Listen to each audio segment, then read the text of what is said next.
So I took a look at the list of suggested topics and things that you're interested in, and all very good ones, all very interesting.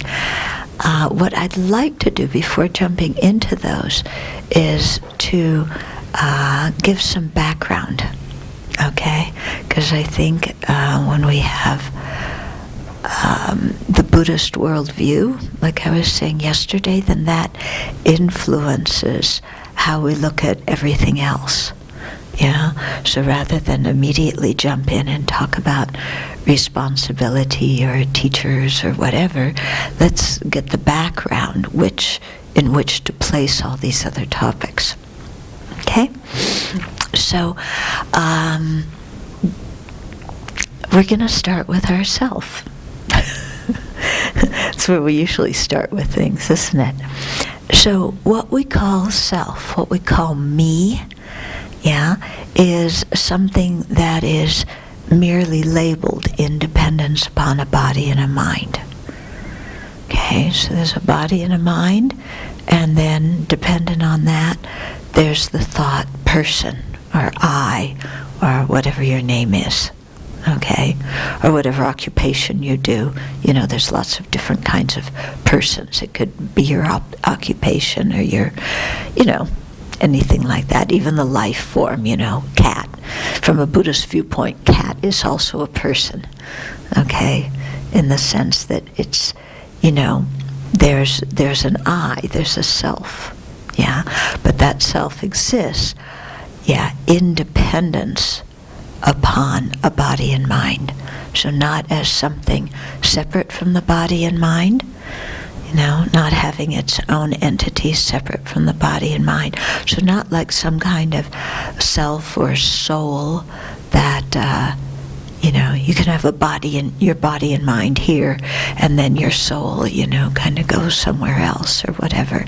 But the self, it exists dependent on the body and mind.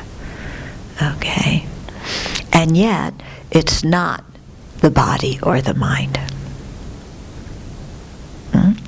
So if we're going to really understand the self, then we also have to understand the body and mind, because those are what we call the basis of designation upon which you give the label me. Okay, so our body is, this thing, and our coarse body is something that's made of atoms and molecules, and something that scientists can research. Yeah, because that's the field of scientific inquiry, is physical matter. Yeah. The mind, on the other hand, is not something physical in nature. It has two qualities. One is clarity, and the other is awareness.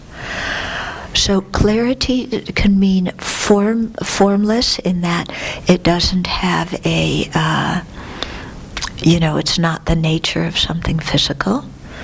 Yeah. Clarity can also mean that it's unobstructed. Yeah. And then awareness means that it can know objects. It's aware, it can know, it can engage in objects. Okay, so the mind and the body have two different natures. The body's physical in nature. Scientists can investigate it. The mind is not physical in nature, so you can't really know it through scientific instruments. Yeah, because the mind is our personal experience. What is it that experiences things? What is it that thinks? What is it that feels? What is it that, is emotional? What cognizes? That's the mind. Okay, when we're alive, the body and mind are related. Okay, and so you have our coarse senses, like seeing, hearing, smelling, tasting, touching, and our coarse thinking processes. These are all, in this interrelated package with the brain and the body. Okay, so there's those two influence each other. They aren't the same, but they influence each other. Okay, because we can see that our moods influence our physical health. Yeah, if you're sick and you have certain mental states, it can help you recover. Yeah, if you have certain depressed mental states, it adversely affects the body. Similarly, we can see that things that happen in the body affect the mind. If you poke certain areas of the brain, it, can help certain cognitions or impede other cognitions. So on the coarse level of body and mind, there's some kind of interdependent relationships. Okay? But what we call the mind isn't just this coarse level. There's also subtler levels of mind. And as the mind gets subtler and subtler, it doesn't rely so much on the body and the physical brain. Okay? So we can see, just different levels of mind in our own experience. Our senses are very gross. We're completely stuck in the external world. Our thought processes are a little bit more subtle than that. We can close our eyes and turn off our senses and think about something. When we're dreaming, that's subtler still. Yeah. When we're in deep sleep without REM, that's even more subtle. Yeah. As when the time of death comes, as the body is losing its power, it can't sustain the coarse levels of mind. And the mind, those coarse levels cease, and the mind becomes more and more subtle until at the actual time of death, there's an extremely subtle consciousness, that doesn't depend on the body and the brain at all. It's not a soul. It's not a person. It's not something permanent. Okay? So it's not the essence of who we are. Yeah, because it's something that's changing, that's functioning, that also exists by being merely labeled. But it's a very, very subtle level of consciousness that we don't experience during our day-to-day life because we're usually so distracted by our senses and our thoughts and things like this. Unless you use very certain yogic methods that can, help the energy winds that support the coarse levels of consciousness, help those subside and absorb, and then the subtle consciousness becomes more prominent. Okay? But while the body and mind are linked, the gross body, the gross mind are linked, we say I'm alive. Yeah? At the time of death, since they both have their own continuum, they separate, and the body continues on to become a corpse. The mind continues on in its stream of clarity and awareness. And the mind, dependent upon our karma, the actions that we've done, is influenced to take another body if we're to be born in a realm where there's gross bodies. Yeah, is a kind of realm where there's only, where you don't have gross bodies. Yeah, but where the mind is influenced to be reborn is dependent on our actions. And the fact that the mind wants to be reborn and is clinging and craving to have a body, that is due to the mental state of the mind that has clinging and craving, because it doesn't understand the nature of existence. And so in its confusion, in its ignorance, then we think, I got to have a body. To exist, I got to have a body. I got to have a personal identity. So let's get him ASAP. Okay. So it's interesting to think about that because the body being material. Its causes are material, its effects are material. Yeah, so its causes, we talked about it before yesterday, the sperm and egg plus all the food we've eaten. Yeah, that's been the cause of just this physical thing here. Yeah, the cause of the mind is a previous moment of mind, because the mind isn't something physical. So its substantial cause, or its principal cause, can't be something physical. It's, if we ask, the consciousness that we have right now, where did it come from? What was its immediate cause? Well, the previous moment of consciousness. Yeah? And what was the cause of that moment of consciousness? Well, the moment before that. And so we have just this, beginningless and endless flow of clear and aware consciousness or mind. Yeah?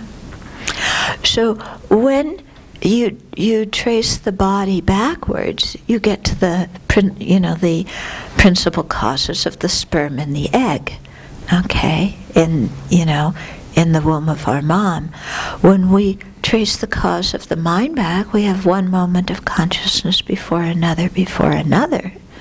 Yeah? And, from a Buddhist viewpoint, consciousness usually enters the zygote at the time of conception.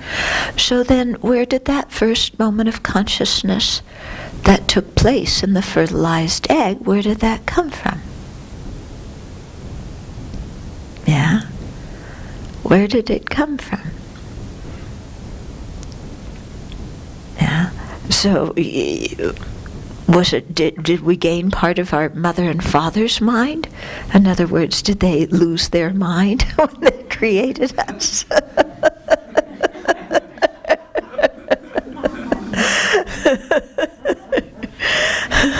Yeah. No, it's the same thing of one moment of mind was brought about by the previous moment of mind. Okay? And so when you trace that back to the point of conception, that first moment of consciousness in the fertilized egg, had a cause, because everything has to have a cause. So up until then, it's been the previous moment of consciousness, and similarly, that consciousness at the first moment of this life, its cause was a previous moment of consciousness. Okay, so if you assert an intermediate state between one life and another, it was the mind of that intermediate state. And then, of course, that was caused by the mind of the previous life.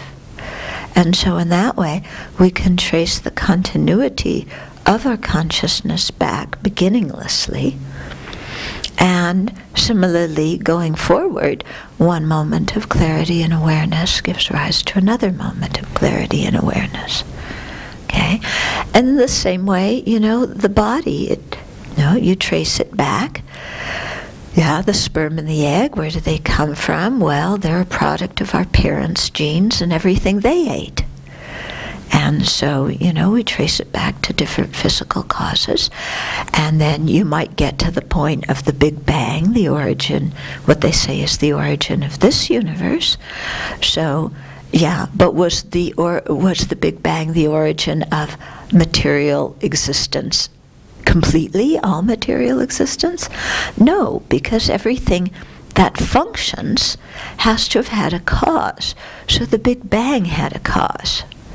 Yeah, the material that was spewed out during the Big Bang had a cause. There was material before the Big Bang. It might have been more subtle, it might have been in different forms, but it was still that whole continuity of something that is, form or material in nature, whereas the mind isn't form. Yeah, and its continuity is formless. Looking forward from this life, the body gets recycled. Yeah, we die. The worms have a good lunch. Yeah, the body gets recycled. Yeah, the mind continues on. Under the influence of ignorance under the influence of our actions, our karma. Okay, so that's kind of the layout. Yeah. And it's interesting because we have this very strong feeling of I'm here, don't we? And we open our eyes and the world around us is so real, so completely real. And even how we appear to ourselves, the way we think of ourselves, is always as who we are now. When we say I, we think of ourselves as this present body and mind. And yet, yeah, I doesn't necessarily have to refer to our present body and mind because, we were once in kindergarten. And we were once in nursery school. And we were once an infant. Yeah. So, when we even think about what it was like to be an infant, do we have any memories of that? Do we have any idea of what that was like? It almost seems like it would be another person, doesn't it? When you think of yourself being a baby. Yeah? Can you remember being a baby? In the crib or anything? When you look at your baby pictures, do you have any idea what was going on inside that little being's mind? Yeah, it really almost seems like a different person, doesn't it? And yet, it's the same continuity of us. Even within one life, look how much we've changed. The physical body's changed, but also the mental capacity has changed a lot since we were an infant. Yeah, hopefully. Yeah. Going forward, can we even think of being, 80 or 90 years old? When you say the word I, can you conceive of yourself as somebody who's like 90 years old? With a 90-year-old body that doesn't work very well. And a 90-year-old mind that is forgetful, and yet that's had all these experiences in life. When we, imagine ourselves at 90, again, it almost seems like another person, doesn't it? And yet we know that even within one life, look at the difference in I between being an infant, being an adult that we are now, being 90. I mean, incredible changes. Yeah, but they're all in the same continuity. Yeah. So, the reason I'm explaining this is we can see that the body goes through incredible changes in one life. The mind goes through incredible changes. Yeah. In each life, we have a new body. Certainly this body is not, the direct, our corpse from a previous life didn't transform into the zygote in our mother's womb, So that body didn't directly cause this one, okay? But in terms of our mind, the previous moment of mind caused the moment of mind that started out in this lifetime. Okay, so there's continuity despite things not being the same. So if we can think of how dramatically we change within one life, then it can help us imagine that we can change dramatically between one lifetime and the next. Yeah, if we take different bodies, if we're born in different situations, then who we are changes. Yeah, just as our image right now of who we are, although it feels very concrete and permanent and everything, we see that it's not. Within one body, it changes. Within one life, it changes.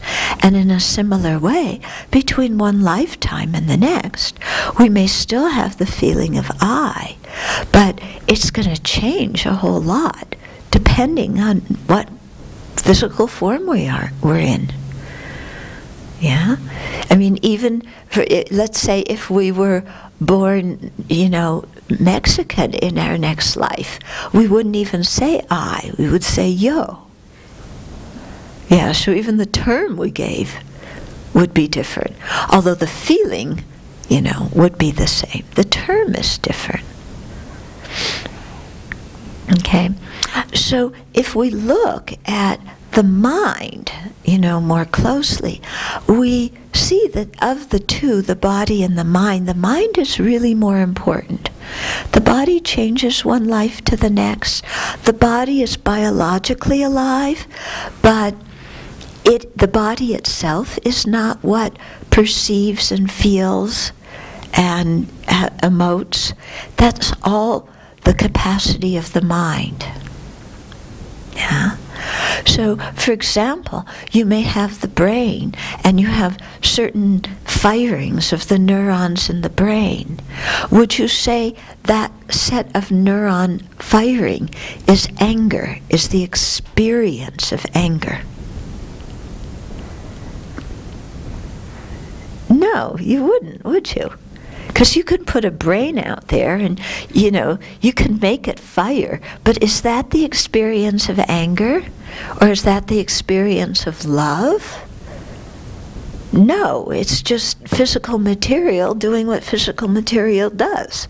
The experience is, the capacity of the mind. And so the mind is what makes the difference between there being a live body and a dead body.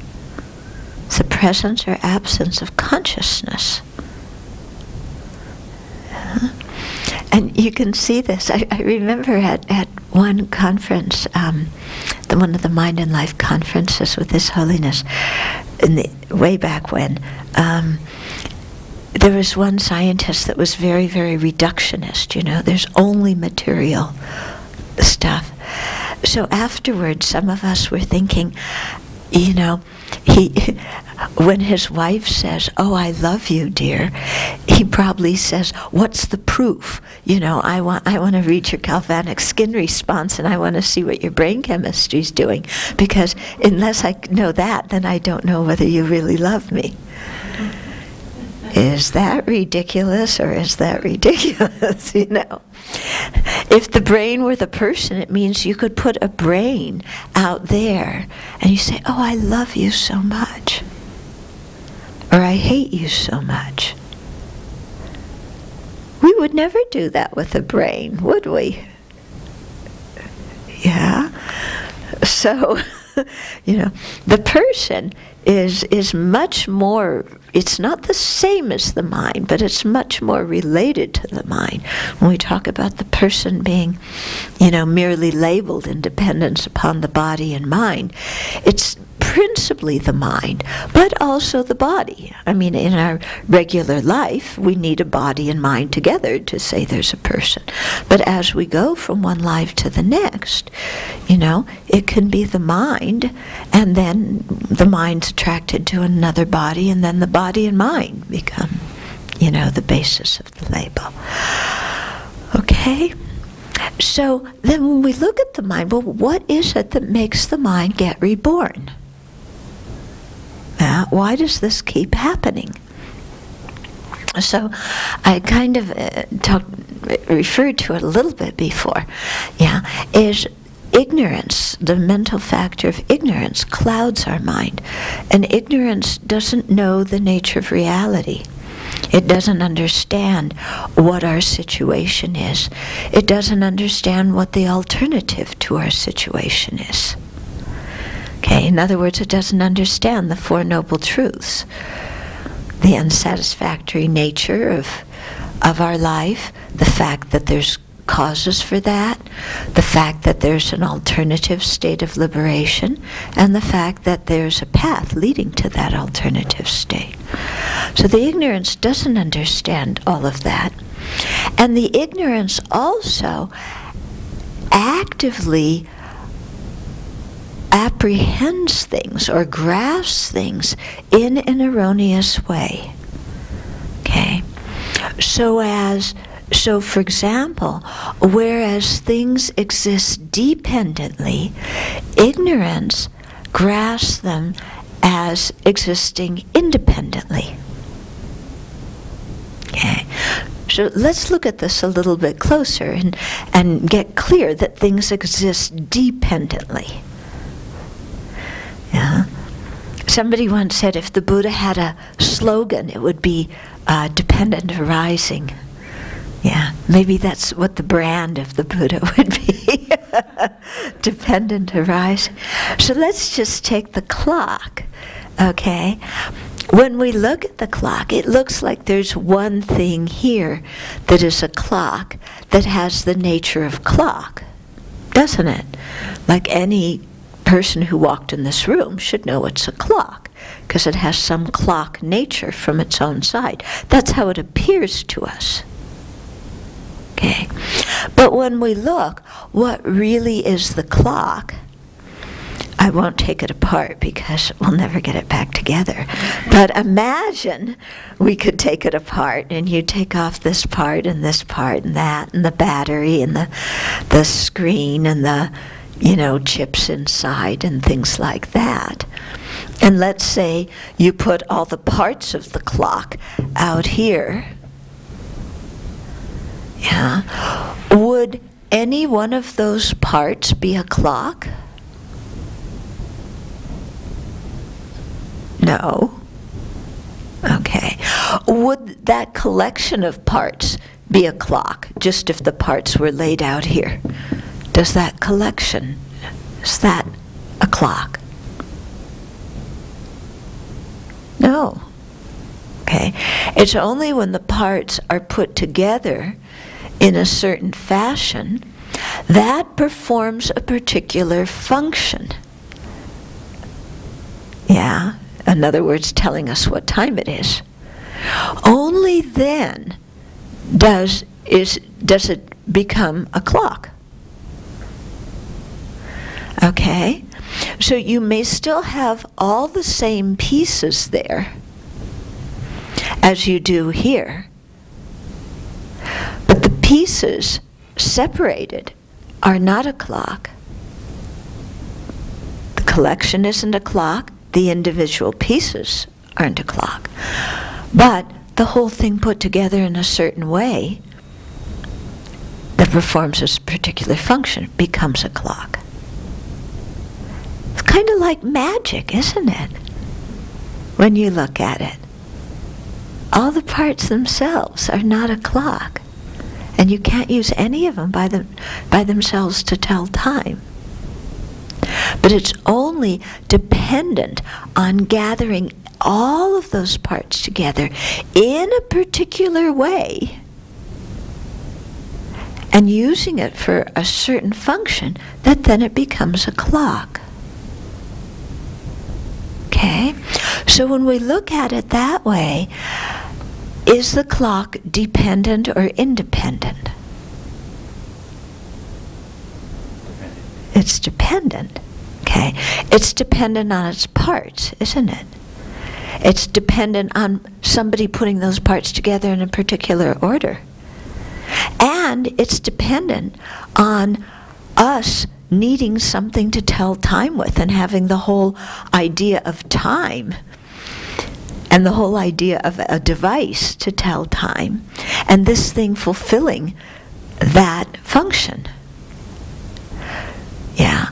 So it's dependent on its parts, it's dependent on its causes and conditions, it's dependent on its functionality in relationship to human beings, and it's dependent on our giving it the name clock.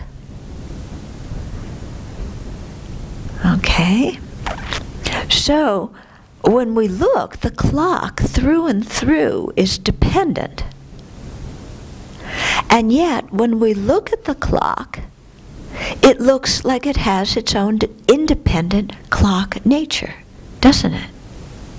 Like I was saying before, anybody who walks in the room sees this as a clock, because it's radiating, I'm a clock. But when we examine it, it can't be radiating, I'm a clock, from its own side. Because there's nothing in this thing that is a clock. Okay, So what ignorance does is, whereas something like the clock is dependent, ignorance says, oh no, it has its own clock essence, and grasps it as something independent of other things. Okay. Now you might say, well, so what? Why is that a problem? Why is that a problem? It's dependent. I think it's independent. So, yeah. Well, it becomes a problem when, we aren't terribly enthralled with the clock, But this kind of thing becomes a problem when it has to do with other objects, okay? Like, let's say, our body. Okay? If you have, carbon and nitrogen and oxygen and hydrogen, spread out, and a little bit of zinc and magnesium and calcium and everything spread out in a room, is that a body? No. Okay?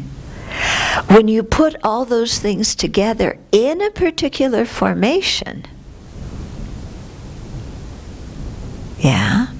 then it becomes something that we can call body, doesn't it? But is any of the components of the body a body? Is the nitrogen a body, the carbon a body, the calcium a body? None of those elements by themselves are a body. If you have the elements scattered all over the room, none of those are the body. Even if you pile the elements up together, that's not a body. They have to be arranged in a very specific way, and that body has to perform a particular function for us to call it body, for it to become a body. Okay. Now, when you think my body,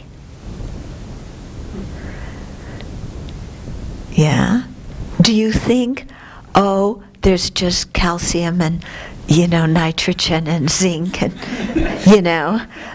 some, H2O molecules and things like that? Do you think that there's just a pile of all those atoms and molecules? No. Yeah. If there were a pile of the atoms and molecules and somebody took a little bit of H2O, would you be upset?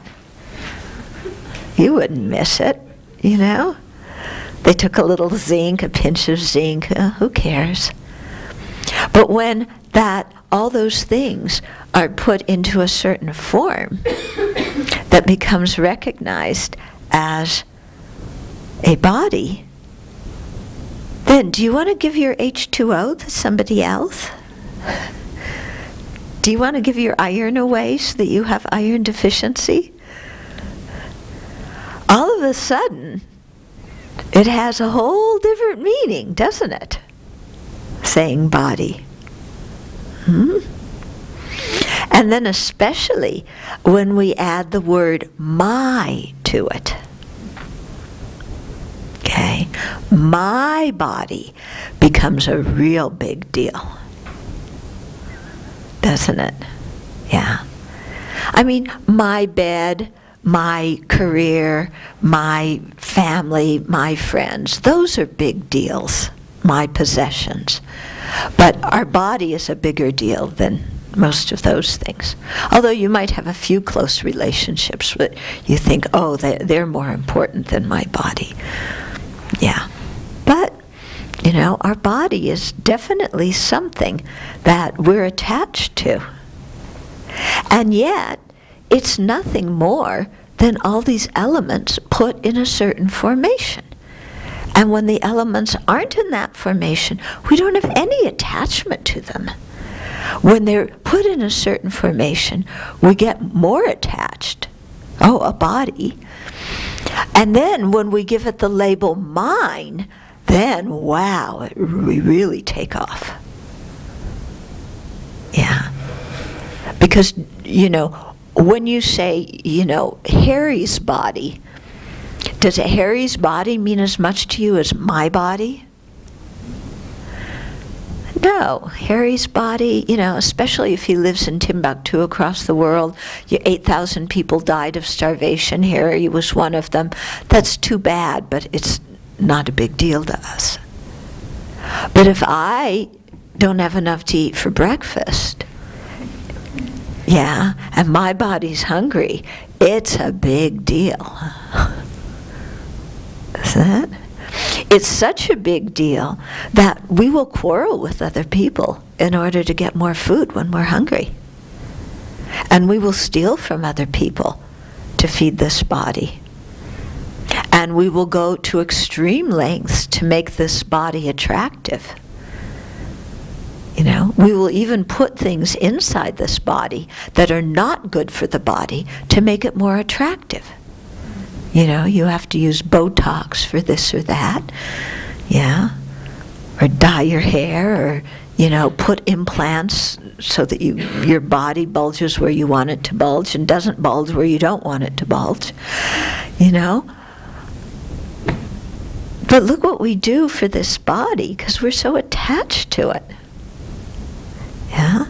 So you can see that this ignorance, thinking that this body is a body from its own side and that it's mine, M-I-N-E, from its own side, that just those kind of thoughts, that grasping the body as some independent thing, can make us grow very attached to it in a kind of unreasonable way.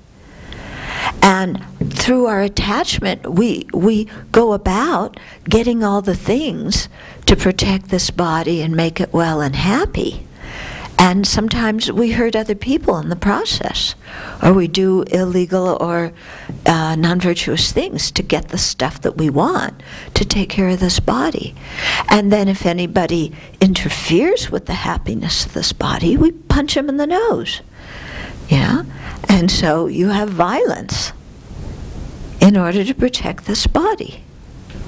So the attachment, the anger that motivates the violence, all that is rooted in the ignorance that misapprehends the nature of the body. Okay? In the same way, especially when we say my body, we're assuming that there's a me, an I, that is the owner of the body. Okay? But what we call I is just the combination of the body and mind and a label and a concept. Body and mind come together, and our mind thinks, it has the idea, it conceives, a person. And then we're not satisfied with just giving the name person as a shorthand, for that body and mind. But we think that there's a person inside the body and mind somewhere that's independent. There's some independent person there. So that's how, you have religions that have the idea of a permanent self or a permanent soul. There's something else besides the body and mind in there. Or even you don't believe in like that kind of gross idea of soul, we still feel that there's a me somewhere in there that's not the same thing as the body and mind. That me controls the body and mind, or at least tries to. That me is the owner of the body and mind. And yet, when we look for who is the me that is the owner of that body and mind, what do we find? You search and you search, but you can't find something that you can draw a line around and say, that's me. That's the me that owns the body and mind. Because when you search throughout your body, is there a me inside your body? You know, ancient people used to think there was a little homunculus in the pituitary gland, you know, didn't they? There was some little guy hanging out in the pituitary gland that when you cut it open, hi, I'm Joe. You know, I'm running this body. Yeah, have they found Joe in your pituitary gland? No. Okay. Anywhere you look in your body, can you find a person? You find intestines and a stomach and lungs and things like that. But do you find a person? Do you find you? Yeah.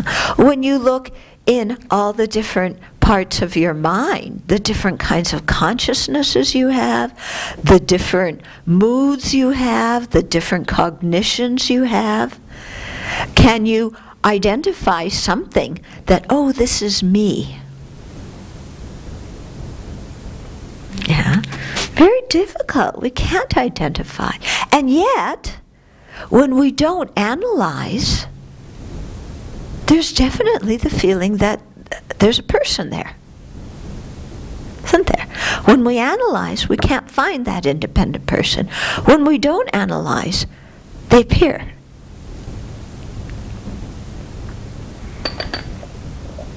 Strange, isn't it? Yeah.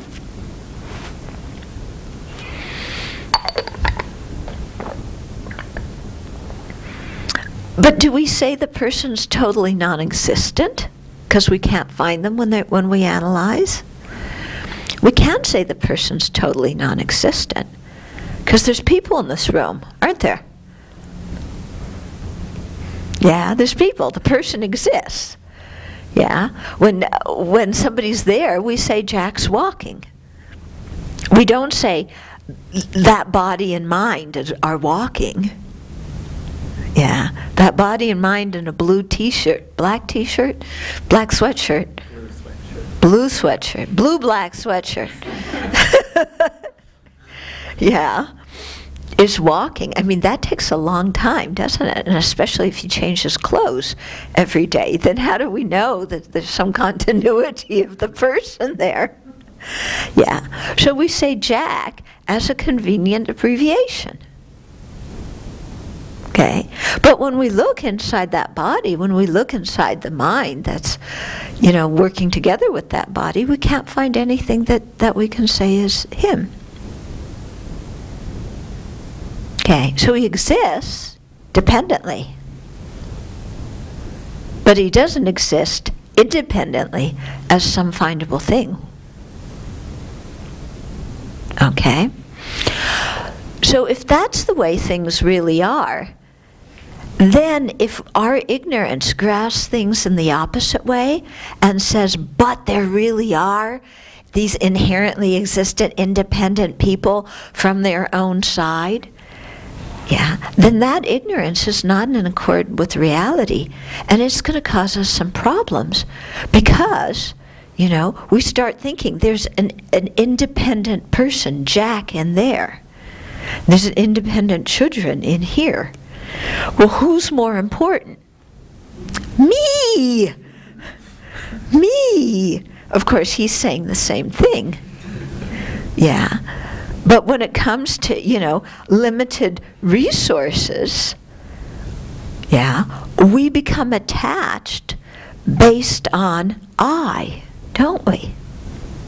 And so that causes attachment, it causes anger, it causes so much confusion because we argue with others over what is yours and what is mine. Okay? It's interesting, you're going to go into law. So much of law is a process of figuring out what label we're going to give to something. Yeah? Two people are fighting over one object. Yeah? The whole argument is which label are you going to give that object? Mary's or Susan's? Yeah, we're fighting over a label. I remember when I was in Israel, years ago we had a retreat out in the middle of Negev desert on a kibbutz that was on the border with, was it Syria? Must have been the Syrian border. What's south of Syria? Jordan. It was Jordan. Okay. It was the Jordanese border because we were in the Negev. So there we were in the middle of the Negev desert. Yeah. Some buildings here, lots of sand all around, and a fence. Yeah. This big fence right through the middle of the sand. The other side of the fence, they rake it, you know, because then if anybody steps there, you can see. Yeah.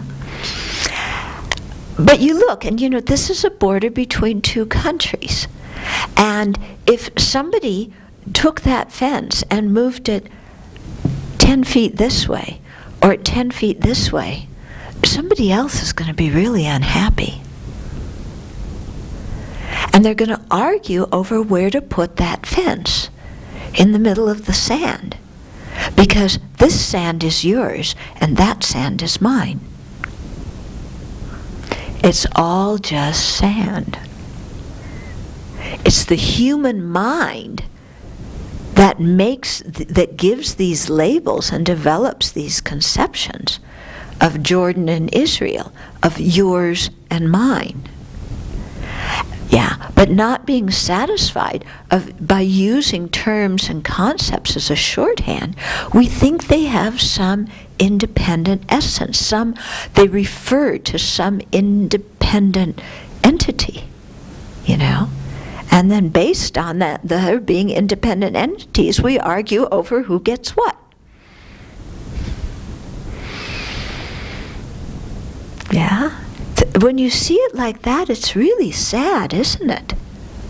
It's really sad. It's so totally unnecessary. Yeah? But this is all rooted in ignorance. So we can see how ignorance causes problems in this lifetime. And then ignorance makes us, you know, afflicted mental states arise that we then act on verbally, physically, mentally. That's karma. Yeah. The actions we do leave an imprint or a seed on our mind stream that when it ripens, it influences what we're reborn as, our kind of personality, our habits, where we're reborn. Yeah, what happens to us in our life. So we have this whole evolution from ignorance to afflictions to actions to rebirth. And here we are in a rebirth that in one way we have quite a fortunate rebirth, don't we? And yet, is our rebirth completely perfect, everything wonderful? No. We have tons of problems in our life, and eventually, well, not eventually, right this moment we're getting old, aren't we? We're in the process of aging, right this moment. Yeah. And then our body gets sick, and then also death happens. So we have problems in our life, and then we have just the whole factor of having a body like this that gets old and sick and dies. And so when the Buddha said, you know, that we live in an unsatisfactory condition, and this is what he's talking about. And when he said there's a cause, he's talking about ignorance and afflictions and karma. And when he said there's a state beyond that, he's talking about when you eliminate ignorance, afflictions, and karma, then you eliminate all the unsatisfactory conditions that they bring. And when he talks about there being a path to bring about that cessation, that liberation, then he's talking about the path of wisdom and compassion that will correct the misconceptions in our mind. Okay? So the continuity of the mind is going to continue. Yeah, there's no way to stop the continuity of the mind, but we can certainly transform it. And so that's what we want to do in our spiritual practice, is transform this mind so that instead of creating unsatisfactory conditions for ourselves and others, we can be of great benefit to self and others. Okay? So there's no time for questions, but there's certainly a lot to think about. So let's just sit quietly for 1 or 2 minutes, and then we'll dedicate, and then in the break time, really think about some of this stuff.